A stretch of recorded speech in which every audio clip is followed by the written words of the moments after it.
La resistencia al cambio tiene que ver con respecto cuando no existe voluntad por parte del paciente en querer curarse. Entonces se presenta de esa manera, ¿sí? Cuando no hay voluntad por parte del paciente.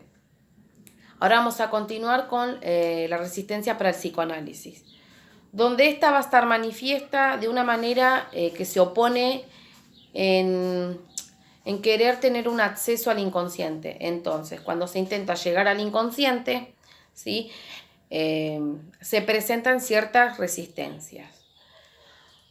Donde Freud nos dice que él había abandonado, sí había renunciado esos trabajos donde él utilizaba estos dos métodos, que uno era el catártico y el otro era el abractivo, que estos eran para poder tener un acercamiento a lo que era el concepto de la transferencia. Él había renunciado porque se presentaban ciertas resistencias que eran masivas, ¿sí? Donde era imposible vencer e interpretar, ¿sí? Entonces, todo aquello que se opone en la continuación de un trabajo terapéutico es lo que se va a denominar resistencia, ¿sí? Y el trabajo psicoanalítico lo que consiste es en querer eliminar esa resistencia, todos esos obstáculos. Entonces lo que hacía el psicoanalista es poder hacer que se pueda trabajar mediante esas resistencias, ¿sí? Es lo que trata es eliminarla. Bien, otro aporte que tenemos que es fundamental es de Kurt Lewin, donde él nos dice que todo aquello que altera o modifique el equilibrio,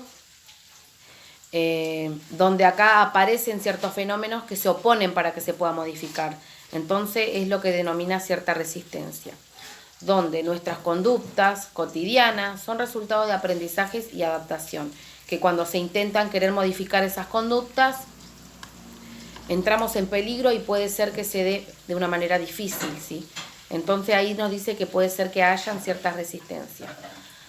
En donde Kurt Lewin señala que cuando un integrante del grupo intenta hacer un cambio, ¿sí? Su pertenencia al grupo puede ser dificultosa. ¿Por qué? Porque ahí va a depender, ¿sí? La reprobación de su grupo, ¿sí? Eso es fundamental. ¿Cómo superar las resistencias? Él nos habla que hay dos posibilidades. Una es aumentar, ¿sí? Las presiones en el sentido del cambio y otra es disminuir las resistencias al cambio. Entonces él se va a inclinar por la segunda y tratar de disminuir esas resistencias hacia el cambio. ¿De qué manera? En esa situación grupal, ¿sí? En ese proceso grupal, que el grupo pueda trabajarlo, ¿sí? Donde haya intercambio de información, discusión en la toma de decisiones, ¿sí? De esa manera se puede lograr. Bien, después vamos a continuar con la resistencia al cambio desde Pichon Rivière, donde Pichon Rivière que la resistencia no solo se va a dar en el plano terapéutico, sino que se va a dar en múltiples situaciones, ¿sí? En donde esta resistencia siempre se presenta frente a una modificación y frente a un cambio, ¿sí? Donde en los grupos nos encontramos con situaciones contradictorias, ¿sí? Donde el objetivo sabemos que es explícito de una tarea, ¿no? Poder elaborar esa pretarea, ¿sí? Pero puede suceder que se presentan ciertos obstáculos, donde Pichon dice que las causas de esas resistencias tienen que ver con respecto al aumento de esas ansiedades básicas, donde tiene que ver con respecto a ese miedo a la pérdida y miedo al ataque. Donde el miedo a la pérdida tiene que ver con respecto a ese temor de perder por el cambio, ¿sí? A esa situación que él tiene, entonces se queda con eso y se da ese temor. Y el miedo al ataque tiene que ver con respecto a encontrarse sin herramientas ante lo nuevo, ¿sí? De esa manera se da. Bien, es decir, que todas situaciones de resistencia se va a dar en todo proceso de cambio, ¿sí? Y nos dice que la resistencia es el enemigo de toda operación grupal, ¿sí? En toda operatividad grupal. Donde, bueno, tiene que ver con respecto a esto, ¿no? Que se presentan ciertas ansiedades básicas en lo que es la situación grupal, donde puede suceder que parte de los integrantes tengan ese miedo al ataque y miedo a la pérdida, ¿no? Miedo al ataque, me quedo con lo conocido, con eso que me da seguridad, ¿sí? Temor de perder a eso por ese cambio. Por ejemplo, ¿no? Cuando tenemos un trabajo que ganamos un X sueldo de 10.000 pesos, me ofrecen uno de 30.000 y me quedo con este porque me da seguridad porque hace muchos años que trabajo. Y no hago ese salto, no elaboro en ganar a eso, ¿no? Entonces puede suceder que no voy a eso y me agarra ese miedo al ataque. ¿Por qué? Porque me puedo encontrar que no tengo las herramientas, ¿sí? Porque desconozco ese trabajo, ¿sí?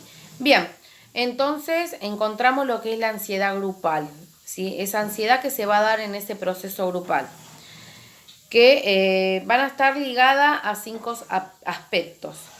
Uno es el objetivo de conocimiento, ¿sí? En sí mismo, que tiene que ver con respecto a ese conocimiento que puede ser novedoso, complejo, movilizante. Muchas veces sucede eso, que moviliza los contenidos.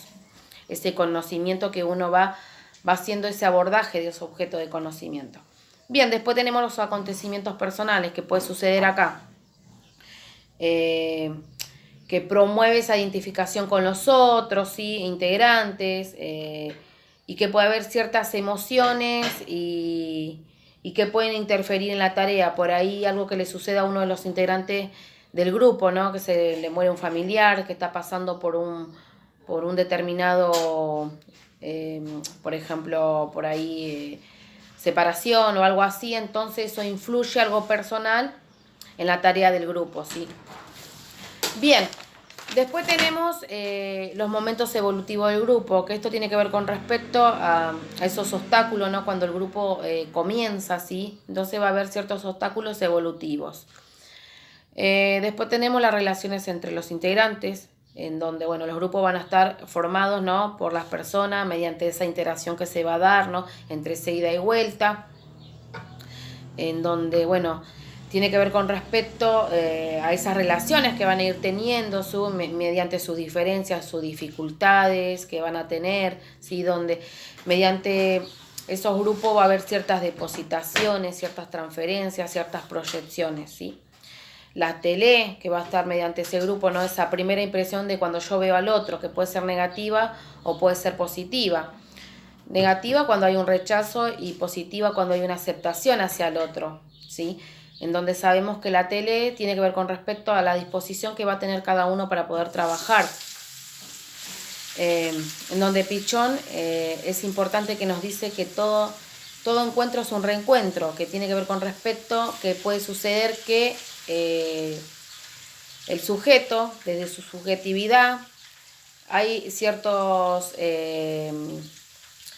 recuerdos, ¿no? Del inconsciente, los trae al presente, entonces de esa manera hay un contacto primeramente con esa persona, que por ahí puede suceder que le hace recordar, ¿sí? Por eso puede darse lo que es una tele negativa, una tele positiva.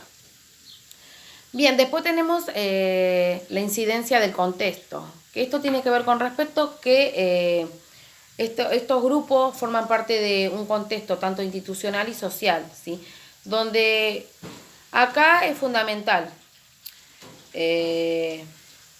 aumenta la intensidad de la ansiedad acá y que puede incidir en esa realización de la tarea, ¿sí? Acá puede darse eso, que